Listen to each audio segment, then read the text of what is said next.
All right, everybody, thanks for watching. I'm Derek Thomas, transformational therapist. The information I give today is for informational purposes only and not meant to treat or diagnose any medical condition. So, with that out of the way, today's topic is erectile dysfunction caused by relationship issues. This is a common, common reason for erectile dysfunction, and that's kind of what the topic's going to be on. But when it comes down to it, it comes down to stress. It's just relationship problems are just another vehicle for the stress and our effects on health, just like any other reasons for stress and what it does to our body. Because you are in charge of you can control your own thoughts, but what you cannot control is the organic change that has over time on your body and what that does to your body. So we all experience conflict and stress in a relationship. uh, you know it's as natural and as unavoidable as rain, unless you live in the Sahara or Gobi deserts where it doesn't rain very much, and then you've got your own other set of problems. So, but it's stress in a relationship is common. You can't avoid it, at least from time to time.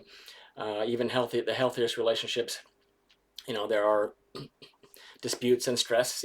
It happens. But with relationship issues, when it's ongoing, you're living in it. You can be up to your knees, up to your waist, up to your neck in stress in a relationship. And if that goes on for too long, then that's just not your typical everyday stress. It goes beyond stress. Episodic stress becomes more chronic stress, and chronic stress is what we really need to try to avoid. And even if you have chronic stress, you can still, there are ways to deal with it. But stress is always going to affect our relationship in one way or another. And sometimes we learn from it, sometimes we don't. Sometimes we're just we're just sitting in it. You're living with it every day at home. You take it to work with you. So. But you can, just kind of, relationship tips. Uh, you know, are you affecting? Is your stress affecting your partner, or is your partner's stress, affecting you? Are you causing it, and vice versa? So, if it's you, can you get a handle on it? Okay, some people just want to, point their fingers and say it's the other person's fault, and I've experienced that even recently. But when and if you're watching this, you know how I'm talking about. But if you take a close look at yourself, and again, just recently, I experienced this, and I wanted to point my finger, but then after a hard look at myself, I realized that I really could have handled that better. We can all handle things better.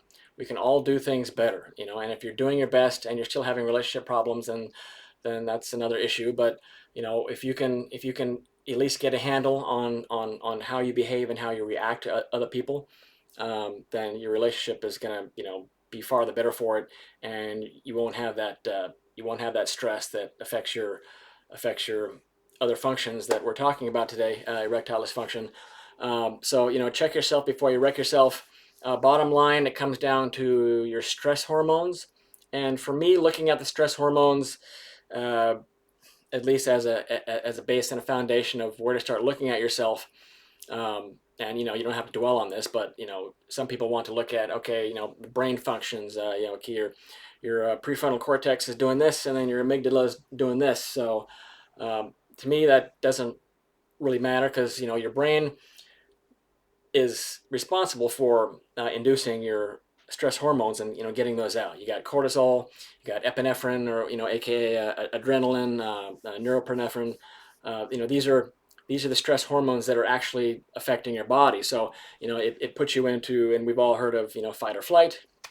uh, your heart beats faster, your blood pressure increases, although not to where you want it. Although that said, sudden rushes of adrenaline and stress hormones can actually increase your libido. Fear of death, or a terrible fright. Those are short-lived things typically, and those can actually increase your your libido and your your ability to have sex. So, but we're talking about here ongoing stress, particularly chronic stress when you're in a relationship and you're just knee deep in stress and you're living with it uh, every day. So um, I mean, stress, especially chronic stress, uh, it what it does is that when your cortisol comes out and you've got elevated cortisol levels for an extended period of time, these things, well, basically in fight or flight, it shuts down functions like digestion and your sexual functions.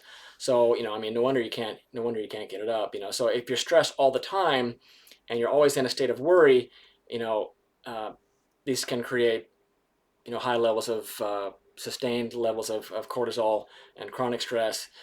So high levels of cortisol can cause basically your inner lining, your blood vessels to function improperly, which can also lead to an increase of plaque buildup in there, which is more your long-term erectile dysfunction problems. It can lead to higher cholesterol, blood pressure, and an increased likelihood of cardiovascular disease.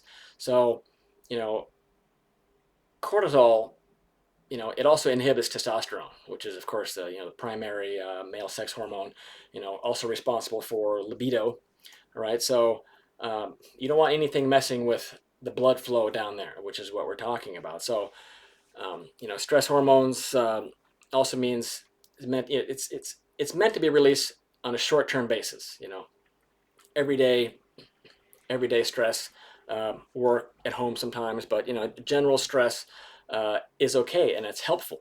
And it depends on how you look at stress. When you're stressed about your stress, I've talked about this before because I'm also a stress management consultant, and I'll talk about it again until I'm blue in the face.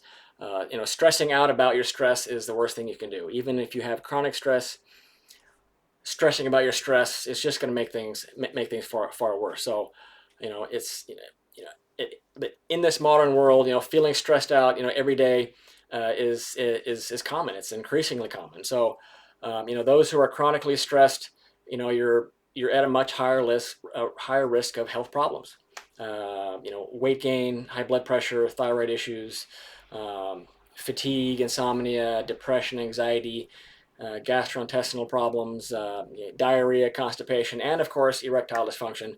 So that's all in a nutshell. So now that you've got the bottom basics of stress and hormones and how they can affect your body. Uh, you know, if you're working from a bottom up approach, you can maybe start there, keep it in the back of your mind that this is what's going on when these stress hormones are getting released. You don't want them in your blood system continuously because they're not meant to be there. And there are ways to get that under control and to handle that. If you have any questions, feel free to get a hold of me. I can help you out more with that. So, but you need to manage that better.